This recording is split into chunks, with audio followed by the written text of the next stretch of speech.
Before Yankton was even called Yankton, this area was surrounded with culture. Native Americans, Lewis and Clark, all found this place to be so miraculous because of the Missouri River, the fish, the way they could use it for travel, and because of that, I've come to the Meade Historical Museum to talk to Crystal to learn more about it. The earliest occupation of the space is the Yankton Nation. The river provided everything that they needed, as well as transportation.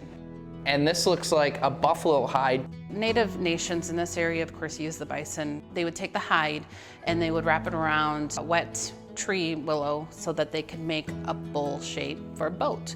So the willow was still green. Yeah. And so it would kind of bend and do what you wanted. Right. And then when you take wet hide from bison and you wrap it around and you set it out in the sun, it's going to shrink.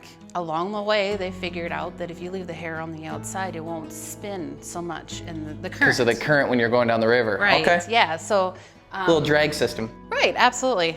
What was the relationship between the Native Americans here and Lewis and Clark? Lewis and Clark wanted to know everything that they could about their culture, how they live, what resources they use, all the way down to their plants and medicinal purposes and animals, and to see what kind of people that they would encounter. Who was going to give them troubles? Lewis and Clark brought with them peace medals. I don't know if you can imagine, being handed a peace medal with somebody's face on it, and you're being told that this is now who owns the land that you have been living on and your family's been living on for a long time. So I think that really muddied the waters. As time goes on, we have the Treaty of 1858.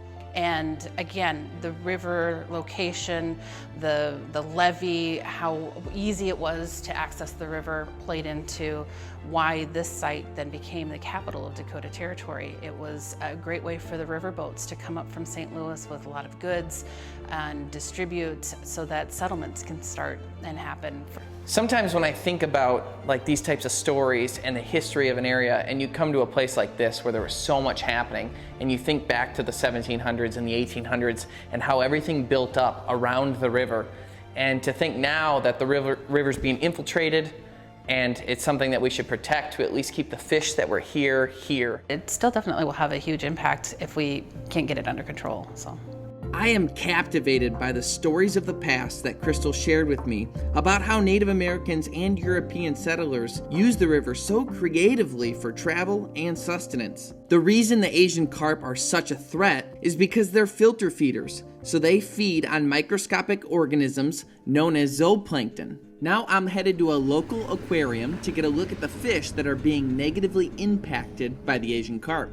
When Lewis and Clark first arrived on this river, they would have encountered these gar, they would have seen flathead catfish, blue catfish, channel catfish, of course the paddlefish, sturgeon. The problem with that is the Asian carp have already infiltrated those areas, and they're out competing this fish and all the other native fish for food. See, zooplankton, that's the fuel source for all baby fish. But at this point, as the Asian carp have moved in and they're taking away the fuel source for all these fish, the scientific community overall has determined that it's not likely we're ever going to get rid of these fish completely. But if we can stop them in their tracks, if we can do as much bow fishing as possible, if we can eat these fish, inspire the audience to do that, then maybe we'll be able to hold on to this fishery for the future.